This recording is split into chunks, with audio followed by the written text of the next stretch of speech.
Hello, I'm Martin Fencka and welcome to the first episode of Let's Play Gordian Quest Act 2. So some of you may remember that a few months ago, I think it was like 3 or 4 months ago, I did a short series about Gordian Quest. Back then the game was freshly released into early access. There is still some game mechanics missing, it only had one act, but even with all of these missing parts, I had so much fun playing the game. So I did a series, we went through the first act, and in the end I said that when another act is added to the game, we will return, play through that act together, check on all the other changes, because it's not just more story being added to the game, they are constantly improving and adding more game mechanics. So I'll check all of that, and we'll basically, in this manner, follow the the development of the game. So like a week ago they finally released the second act. I didn't have time to play it until now. I only was able to do like 1 hour run just to see like the most noticeable changes, if there is anything that I need to check in more detail before recording. But I think even though they added a lot more customization, I should be able to use my experience from the past to quickly like understand everything and use it as it should be used to customize our builds. For those of you who haven't seen or haven't watched the previous series, I will leave a link in the description. If you are interested, you will find the whole playlist there, so you'll be able to watch the whole series. It wasn't too long, I think. I'm actually not sure if it was like 15 episodes maximum. And by now, it's probably mostly about like knowing the story, but if you are not interested in that, I will very shortly tell you what happened in the first act, so that you can like follow the story of this playthrough without watching the previous videos.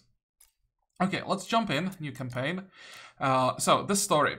This was the first act that we played last time. Silverkeep, a town situated on the far isolated western reaches of the world. Its quiet existence is now threatened by the undead rising in droves against the living. Come to Silverkeep's defense and uncover a treacherous plot that will span Westmire and the other continents. So we defended Silverkeep and discovered a cult that was trying to like take control over the lands. We managed to like defeat the leader of the cult, but we didn't completely destroy it, and like some of the cultists fled into the Azul Desert, where we are now chasing them. So beneath the Azul Desert lies an ancient Venetian city. Between a conflict brewing, I think they will have to change the wording in this sentence, because those two betweens there confuse the hell out of me. Between a conflict brewing between the Sakani and the Noyakin, the two great nomadic tribes, and the denizens of the desert, penetrating into its depths may be more difficult than you imagine. So, Act 2, jump in. Here we will have to pick our main character, and one of the first things that I noticed was that they added a new class. They added a bard, so we'll try that. Unfortunately, today there was a patch that nerfed the hell out of bard. Before this patch, the class was broken, and I mean just insanely broken. It was just able to one-shot sometimes whole battlefields. But they nerfed it a lot. I still want to try it. I want to see on higher levels if it can regain the strength it lost with the fix. So that's what's gonna be our main class. It has like 3 subclasses. So this is the normal bard. Then you have Troubadour, which is strength focused, Minstrel, dexterity focused, and I think like defense focused mainly, judging by the green bard cards. And then we have Sonneteer, which I have no idea how this one will work. Like the bard cards are really complicated, and the Sonneteer cards seem to be like even more complicated than a usual bard card. So I'll talk a little bit how all of this works when we get into the game. I will go with Troubadour. Not sure that after the nerf it's still worth it, but it's probably the one that's easiest to understand and use. So we will play that. So that's Troubadour. And then I want to take Alphonse again, because this is the class that's probably the easiest to build up in the way that it can carry the game by himself. So if I mess up the Bard build, and the third character is gonna be Catherine, where I'm also not 100% sure that I'll be able to pull off the build that I want. Even if I mess up both these builds, I should be able to get a decent build for Alphonse to carry the game. I will go with Rogue. We want, again, a combination of throwing daggers and stab, and just to get the maximum out of stabs. That's that. And then Catherine. Oh, and there's another thing. I want to have classes. Like, I want to have one class that's strength-based. That's going to be the Troubadour. Then I want to have dexterity-based class. That's going to be the Rogue. And then I want to have intelligence-based class. So we will do like a Holy Paladin. But the Holy Paladin not in the way how it works in World of Warcraft as a healer. Here it's more like a holy warrior that's using holy spells to destroy enemies. So that's what we're gonna do here. The Reverend. Yeah, that's the intelligence-based one. So that's gonna be our team when we recruit all three of them. But we'll be starting with Naran, the Troubadour. I'll also pick renown bonuses. This is the first time that I'm gonna be doing a complete run through Act 2, so I want to get any advantage that I can have. I'll take a talent point, skill point, and +1 strength. I want to stack up as much strength as possible as early as I can, so that we increase the damage of Naran's offensive abilities or cards. And I think... Oh, I didn't actually read the description of the bard yet. Naran yields a delicately precise form of magic through a series of harmonies. She can lead a turbid orchestra that feeds fear, or a soothing aria that inspires courage from there was none. She wanders the realm in pursuit of adventures and companions that can inspire her music. Okay. We're gonna be playing hard, roguelike. So we can resurrect our heroes, and hard, just we can read the description, slightly changes like the amount of hit points and the rewards, I think. Okay, jump in. And here we are. Which direction shall we go? Well, there is only one direction that we can go. So this is our goal, where we want to get first, the Overlook. But before we do anything, we're gonna check the skill point and talent point. So here we'll already see some changes. Not this one, the talent point. They changed how talents works a little bit. From the skill tree, you can decide to pick like nodes that give you talent points. Or you get talent points every 3 levels, and then you distribute these points among these like proficiencies or like skills, or I don't know how to exactly call it. Oh, talents. For Naran, we are interested first in mastering strength, again to increase the damage of our cards. And then I want to take Strategic Mind, so that we can keep 1 card at the end of every turn. Because when you can keep cards at the end of turn, you can partially prepare for the next turn. So that's that. Other than that, it depends on what gear we find. Probably if we want to pick up some like armor proficiencies or weapon proficiencies. Here in combat, like you can customize your builds a lot. But mostly you are interested in your like main stats. Then you can be interested in some initiative. You want to be able to keep some extra cards. And everything else is like niche that depends on like specifics of your build or the gear that you find. So yeah, let's focus on the main stuff, and then we will see what the game gives us if we want to like adjust somehow. It's gonna be strength. And then here. So what do we want? We want to get Mastery quite early, but before that there is one rare card that we need to get that I want to master. So if we don't get that card, then skill mastery will be useless. But I will take, again, extra strength from the extra stat point here. And then we could go after these metal nodes. I will get to what that means when we enter combat.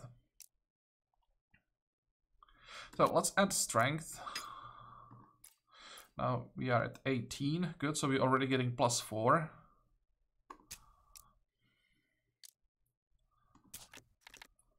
So that means that every red card that deals damage will do its damage +4. So the ricocheting hit by default deals 4 damage because we have actually 3 damage because we now have +5 strength. It's dealing 8.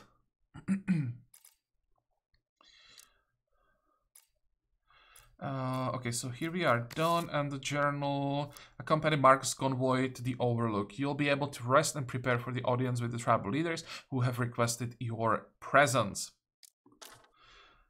And this is where we are heading, yep. Okay, so now we can move. Here we have an event. It's been 4 long days on the road. The events of Westmire now seem like a fading nightmare. In pursuit of the remnants of the cult that started it, you have secured passage to the Assault Desert. There are signs that they have passed through the area.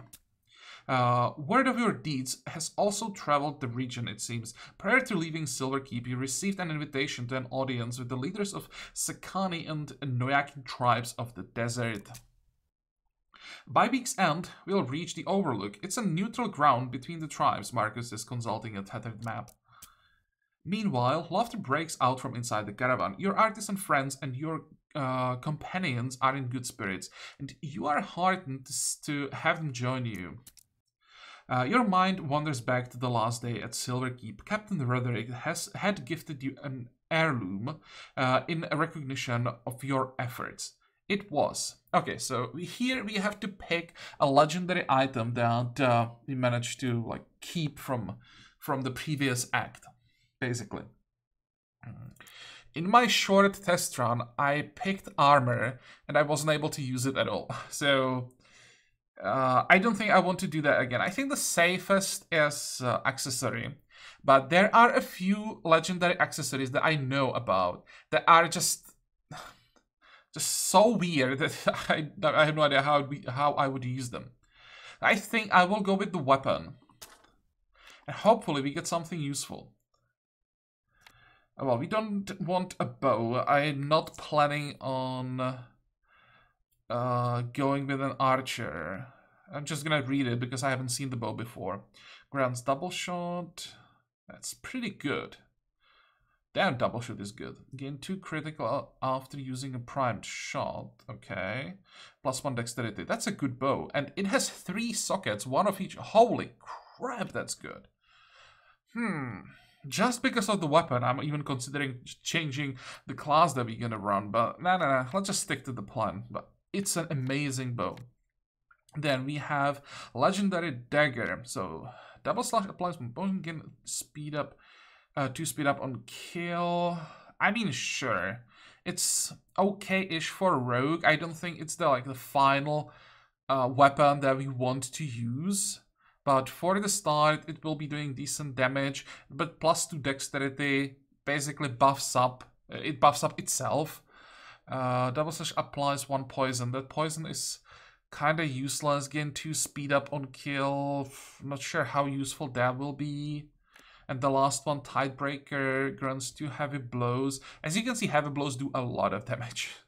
Deals 37 more damage. Heavy blow action point cost is increased by 1, and apply 1 root to self and use an attack. So you just hit 1 target per turn this way, but you most likely kill that target. It's an interesting weapon, but you lose so much mobility if you want to use it.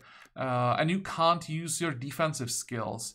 And also it's strength based, so we want to go intelligence based for our paladin. So I think the dagger, that's what we're gonna take.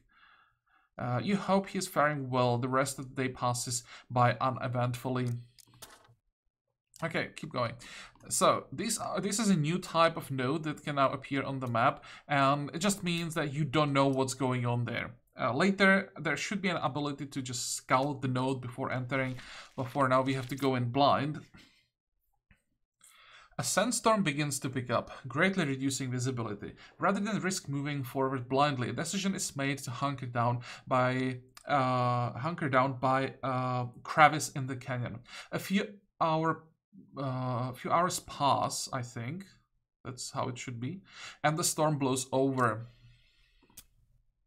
By evening time, the caravans reach the mouth of the canyon. A decision is made to camp for the night, and the caravans are drawn into a circle. You are shunted from your sleep by the din of battle. Your caravan shudders as you hear arrows punching into the side. An ambush. Quickly gaining your bearings, you step out to find the camp in a state of chaos. Now let's trigger the fight. By the dim light of the campfire, you see a battle being waged against raiders. There is no time for formations and strategies.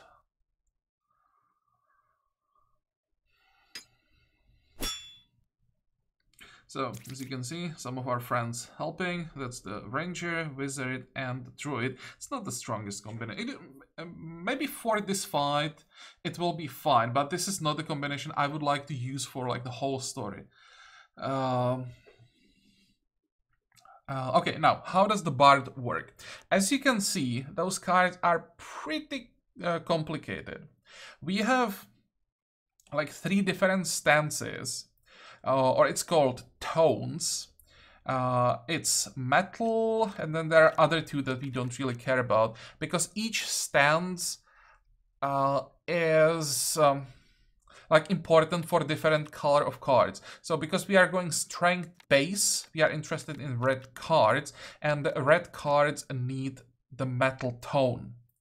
So we want to have this tone up as often as possible, because as long as we have the right tone, our cards, or most of our cards, have added effects. So for example, the Chorus of Abating applies vulnerable to all enemies, or if we have metal, it adds +2 vulnerable, then it's for every inspiration. Well, that's the second like resource that we need. And that's inspiration. We can probably get inspiration from Verse of Abating. So let's actually use the whole combination here. We start with the Verse of Abating that applies 3 vulnerable to an enemy. It gives us 1 inspiration, and because we have metal, it adds another 3 vulnerability. So in the end, this is 6 vulnerable to single target and 1 inspiration for us. There. Now we have 1 inspiration. That means we can use the Chorus of Abating, because that removes the 1 inspiration, but because we consumed some inspiration, we have the added bonus. Also, we are in the right stance. So we will apply another 5 vulnerable, this time to all enemies. And now we have 1 more action point, which we're going to use for ricocheting hit. And this is the nerf that I talked about. The Bard was nerfed. Ricocheting hit before the nerf chained through the whole field. So it hit every target on the field. They nerfed it. Now you hit, I think it's only 2 targets or maybe 3 targets. I'm not sure how exactly it chains now. It depends probably on the number of enemies that are in the lane. So if you have 3 in the lane, then it hits all 3 of them. But I have to figure that out. It just doesn't chain as much as it used to. And I will try to hit this one because it says chains forward. If that somehow like chains, I don't know. We'll just have to figure out how much it can chain, if we can somehow affect the number of chains. Yeah. Okay, so it chains not this way. I thought it was like forward from this side, but it chains like forward from our direction. So forward is like this way. Fine, so I completely wasted that attack. Nice. But I'm now starting to understand what I am supposed to do with the ricocheting hit. Okay.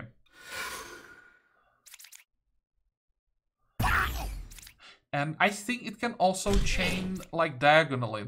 So if you, for example, have enemies here, here, and here, it should chain like this. It always jumps to the next lane. I'm not sure if it would jump from here to here, if there wasn't anything in between, but we'll figure that out.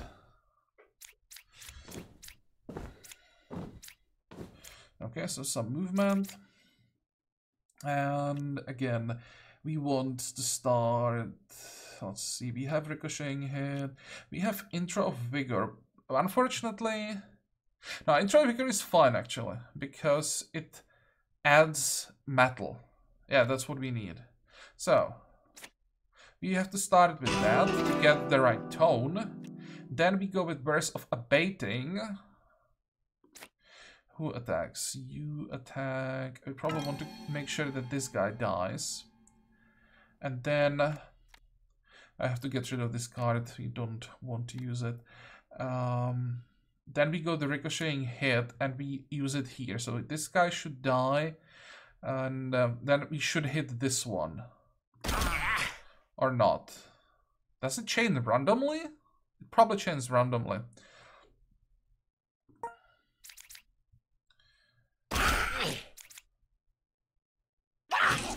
Come on, finish him. It'd be nice if we finished off this one as well, but that's not gonna happen. Don't! Yeah, we should be able to heal up before we fight again. This is like an, I don't know, warm-up fight. First few nodes on the map are scripted. It's the same thing every time. So this time we are already starting with the metal. But I think the combination is... Oh wait, we can gain 2 inspiration. We don't have a way to use up all the inspiration. I'm actually curious if it will stay at the end of turn. So let's go. Let's focus here. 1, 2. No. Pushing hit here. Kill that guy. And now we have 2 inspiration. Let's see if it stays for the next turn. That was a nice hit. Shield, good. And do some damage. That was a lot of damage. Kill this guy, perfect. And we have the shield. The wolf is gonna survive. Barely. No, inspiration disappeared, unfortunately. Okay, well, we're learning.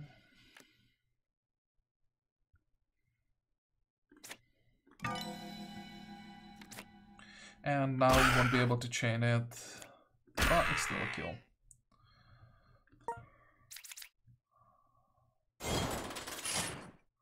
Come on. There we go.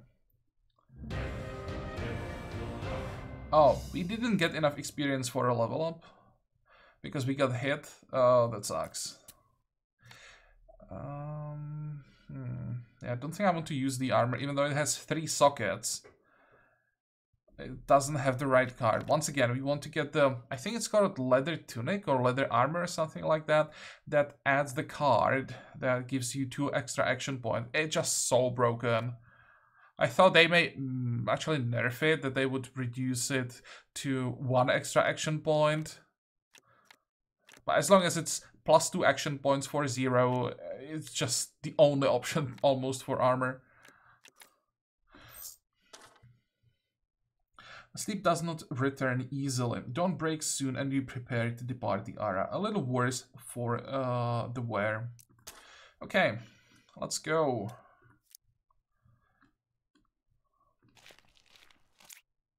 And here we are, the Overlook.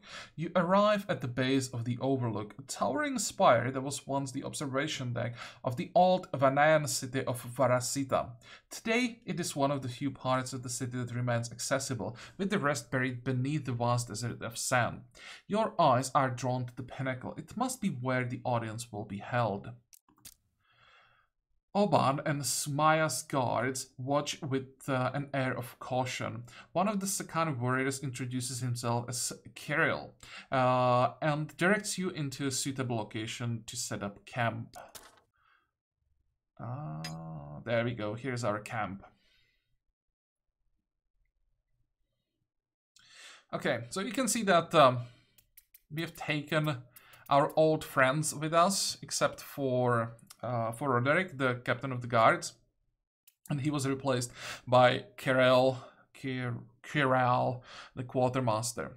So we have Wayne, the enchantress. We can actually check what we can do. So let me see if we can buy something useful. Here we can buy runes and we can enchant our items. We don't have enchanting materials, and the runes that we can socket into items, we can check some of the effects. Attached skill will not be added to your deck. So sometimes you get an item that is pretty good, but has a card attached to it that you just don't want in your deck. So this way you will be able to use that item without making your deck less consistent. Then attached skill are mastered. This one is great. 53. I mean, even buy it straight up. Attached cards are converted to dexterity skills. Yes, sometimes you just want to have as many green cards, for example, in this case, as possible, and you have an item that adds a red card. You would still like to use the red card, but it's just not the color that you need. So this way you turn the red card into a green card, or a blue card into a green card. This can be quite useful as well. And then attached skills grant 1 might on use. So as you're spamming the card, you are getting more and more might. I'm actually not sure. No, might and strength are different things, but it just stacks up some kind of a buff. Okay, I definitely want this one. 53, yeah, we can afford that. So purchase. I'll just have to figure out how to use those runes exactly. Then we have Sister Ophelia. This is where we're gonna spend most of our money giving alms to get extra faith. We could heal, but I don't think we need the healing yet. And they removed one of the NPCs, the tavern keeper, and we can now buy supplies here. So I'm gonna do that. I'm gonna need them. Then we have Barnaby. This is the jeweler. So we are looking for rings that give +1 attack damage. Initiative, spell damage. Spell damage is okay, but attack damage is way more important. +1 max channel charges. This is something that we are interested in, but not on an initiative amulet probably. Maximum hit points and fire resist. This one has attack damage, but it's rare, so it's way too expensive. And there is a nullstone, which is a crafting material. And here is socketing. So how does this work? Randomize the number of sockets in an item. Cannot roll more than maximum number of sockets stated. We need crafting materials for this as well. Roll 1 red socket, 1 green, 1 blue. Okay, so we can add sockets and we can customize their colors.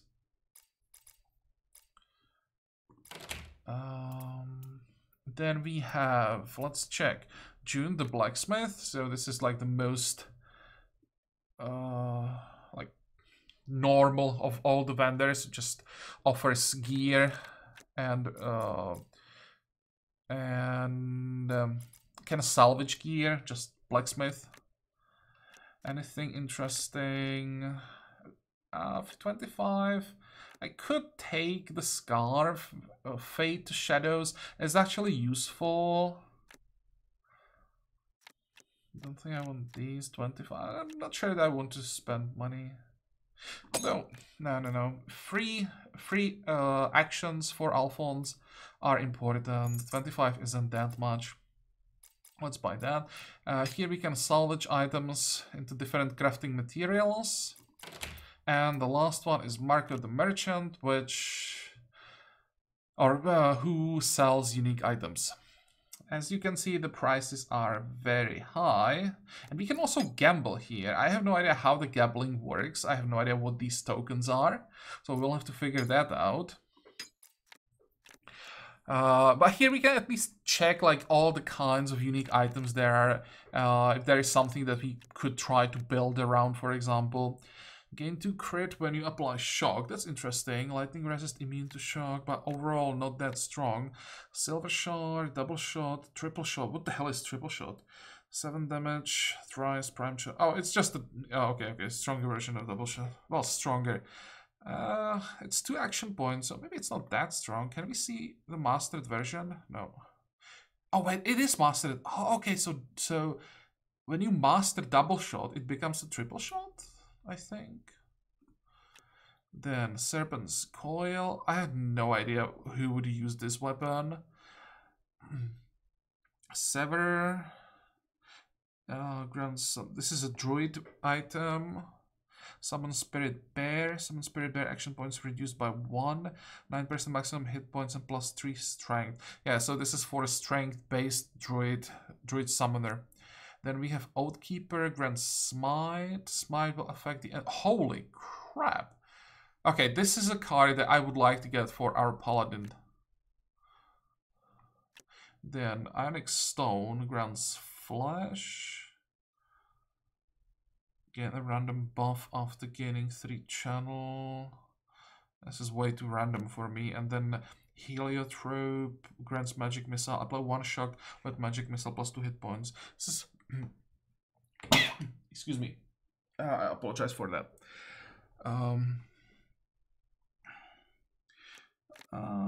This one could be okay, but it's not that amazing. But for the right wizard build, I guess it would be fine. So that's all the NPCs that we have access to. And here, Kirel, let's talk to him. Greetings, heroes of Westmire. The audience will begin soon. The hall will accommodate up to 3 of you. So now we can take the remaining members of the group. We will head off once you have decided. So I've already decided that I wanted to take Catherine and I wanted to take Alphonse. There we go. How do I confirm? Just leave. Yep. And we can check them as well. So we have 2 skill points. Do we have talent? We have talent points as well. Okay, we can check talent points at least. I know that I want to build Catherine as intelligence-based character. So I'm going to start here, intellectual. Plus 2 int, gain more experience. Unlock. And I want Alphonse, of course, to be dexterity, but he doesn't have a talent point. Oh, never mind. But I think with Alphonse, I'm actually going to start with Strategic Mind, because most of his cards don't scale up with dexterity. And now the talent points. What do we go with? I want to get rid of the debilitating blow. So I'll go for the discard.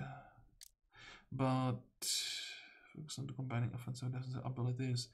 No, we want to go with divine. So I think actually I would be able to get here. I really don't want to go with the Holy Warrior unless I would just not take anything.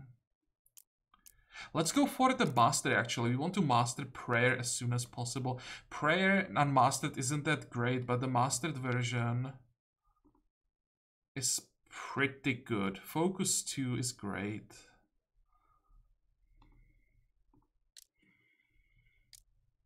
Okay, so let's go divine into skill mastery.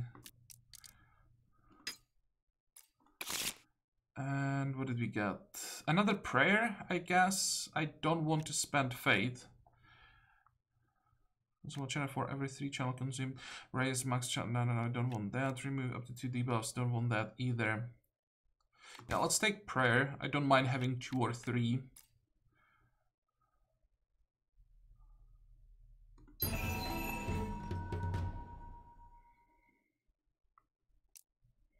Just makes the deck more consistent, because for 0 we can draw a card and get some other effect on top of that.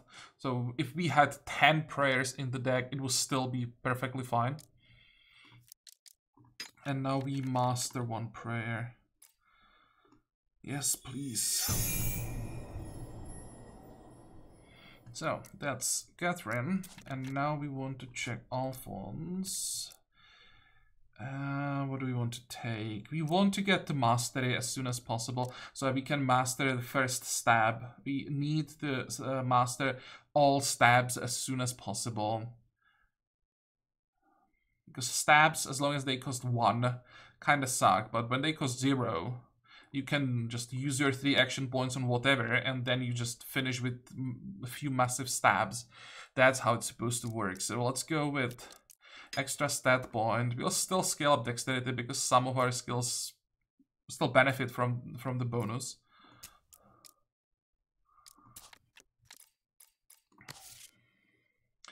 Meet the Sagani and Noakian tribe leaders Oban and Sumaya. Okay, working on it. You've gained a skill point from leveling up. Yeah, I'm pretty sure I already did that. So let's go for the audience. Or no, I have to return to the map. I thought that I would just talk to him and he would take us there. Let's go. The audience will take place in the hall. I'll be outside. We warmly welcome you to our lands, heroes of Westmire. However, it is regrettable that you have arrived under dire circumstances. We have always observed a shared peace, Oban's people and mine. However, recent events have upset this balance. Events that I believe may be of interest to you as well. 2 weeks earlier, a strange group arrived at our village gates, led by a masked woman called Aswa. They wore black robes, spoke in strange tongues, and had skin as pale as moonlight. They were passing through the area. We have seen adventurers and merchants of all kinds, but this one reeked of pure trouble. A few days after calamity befell us, the ground began tremoring in the night. Violent sandstorms started appearing. Groups of men killed on routine missions. Our lives and homes are threatened, and many have taken to blaming the other tribe for disasters. We have eyes and ears in your lands. We know about the cult you fought and your search for the perpetrator behind the attacks on Westmire. What happened in Westmire and now our home is no grand coincidence. It seems Aswa has found way to awaken Varasita, or what remains of the Vanayan city, before it became the desert of today. During the cataclysm, it was buried and forever lost to the world. There still exist entrances into parts of Varasita, but they are few and far between. One entrance that we know is right here, though it remains locked. The Overlook was once the observation platform of Varasita, its highest point. Rise, we'll show this entrance to you. Oban gestures to the massive sealed door before you. 8 glyphs are inscribed upon it. Over the decades, our tribes have extensively charted out the ruin of Varasita, rooms filled with dead machines and magic. Yet entry to its heart has always remained locked behind this gateway. With Aswa's arrival, however, that might change. Our maps have been rendered useless. The quakes, those are from the ruins shifting around as we speak. The sandstorm make travel a dangerous proposition. Oban is interrupted by a shout, followed by a din of battle in the main area. You spot Carol and the guards fending off a sudden flood of Sakani and Noikian soldiers. The intruders are dressed in markedly different attires from the rest of their kin. Okay, let's fight. Rogues, Suma hisses. I'll explain later. You prepare for a tough fight as a mix of Sakani and Noi can break through the line of defense. Let's go.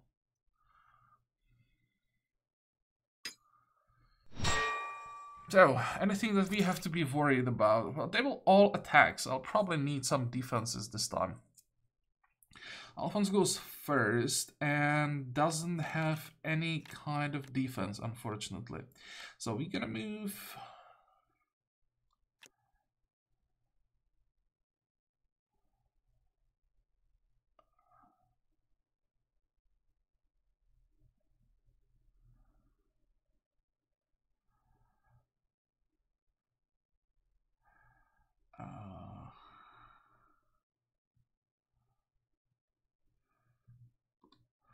I have to move out of here to negate at least this damage. And we have 2 action points. So we go puncture, throwing dagger, stab.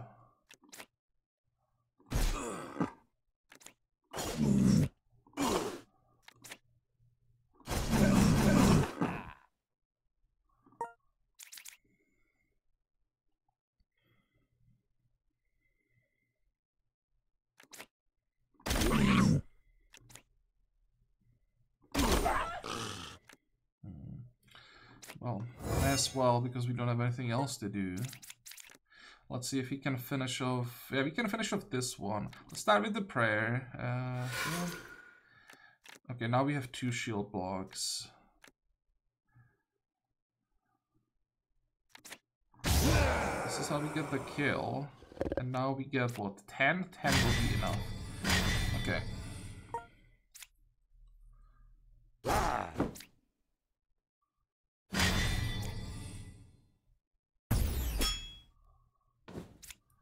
I didn't have the best draw this time. What do you want? Firebomb. Okay, so we basically want to end the fight before the firebomb can explode.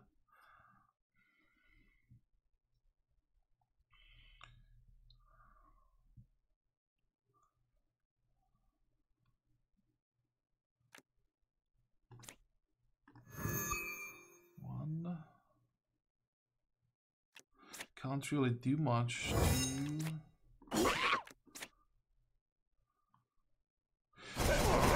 This one.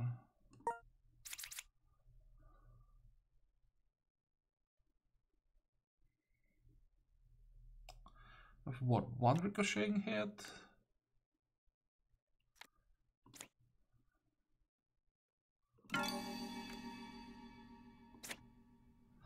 Oh, we don't have the right tone.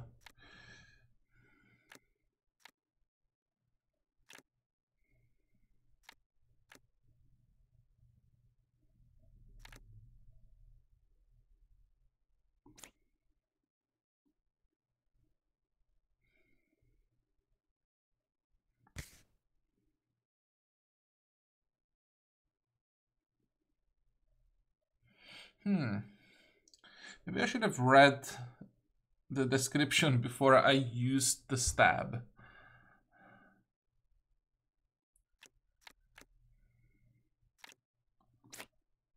It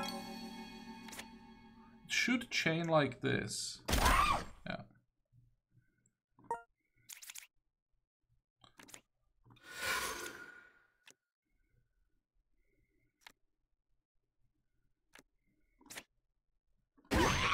Gonna take a lot of damage.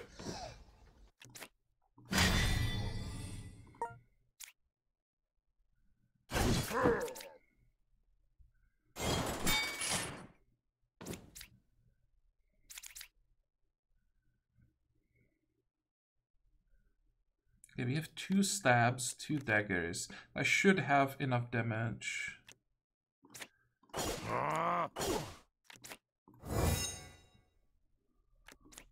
This is what, 12? Yeah, just have to make sure that he dies before he can attack. Okay, there we go, 2 ricocheting hits. How do we get metal? Adds metal, there. It's too late for that. What I could actually do, I can... Yeah, I need only 1 hit here. So I could... No, I don't have the right cards. Or do I? Actually, no, I can do it. And... ricocheting hit. There we go.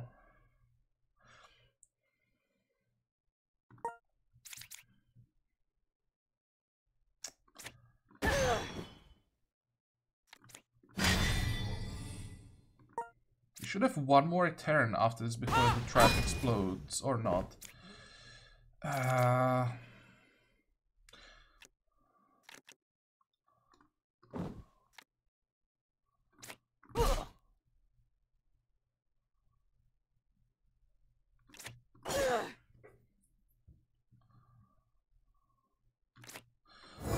doesn't matter. I'm pretty sure we can get the kill. Or holy, what the?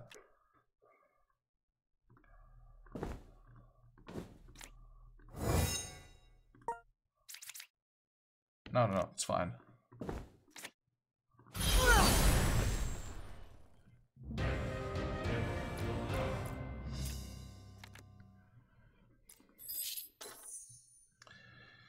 The Rogues. A splinter group formed from dissidents and exiles from our tribes. They covet power above all, and if they've joined with Aswa, it will be a problem. No shortage of obstacles, just like the old days. Let us head back to our village. I will gather what information we have on Varasida for you. Yeah, and we finish furnishing... What? And we will finish furnishing you with more information on the rogues. I will put my most trusted spies on the task. Kirill will make further arrangements if you are splitting up to search the desert. He is well trusted by us both. Come, let us head back. Okay, let's head back to the camp.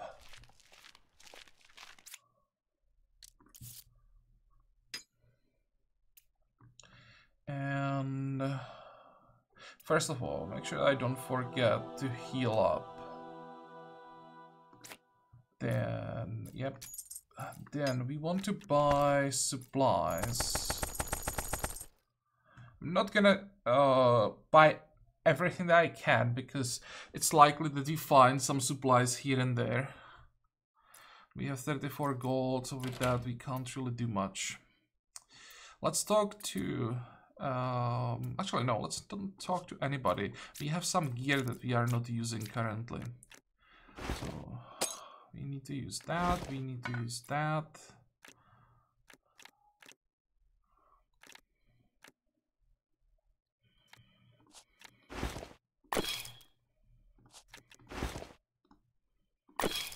Okay. And we don't care about the armor.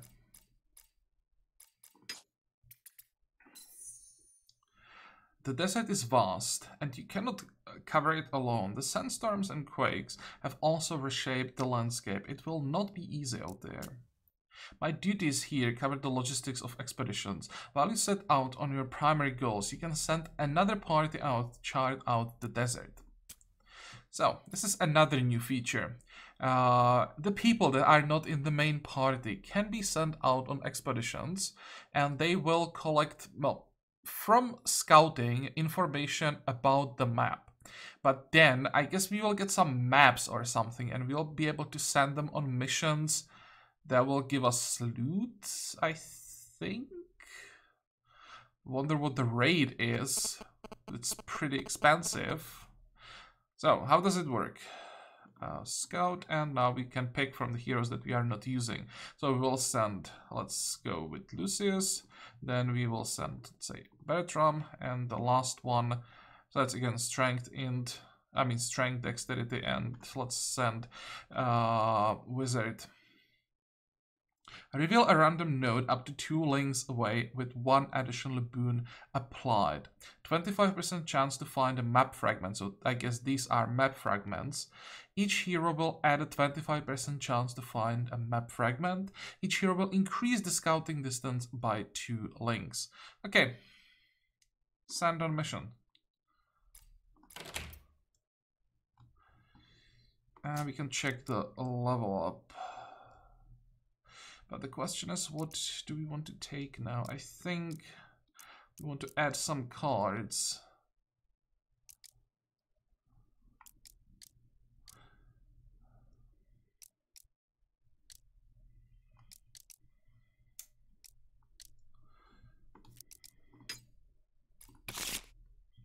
Okay, so what are our options? Slow tempo, discard a card. Choose 2 cards in your hand and double the inspiration you gain from the cards for this turn. We already have the chorus. Shuffling hit. Deal 8 damage. Choose a card in your hand and place it on top of your draw pile. Consume all inspiration. For every inspiration, add a temp Last until discarded. Add a 10 bouncing hit to your hand, costing 0 action points this turn. I guess that stamp is like temporary, so it's one-time card. I don't want any of these. I think I'll just take exchange point. And we're gonna use the exchange point. I want to get rid of the Bardic Expertise. It's the wrong color of the card. And instead, we'll take another ricocheting hit. We have what? We have 3. Yeah, I'll take one more.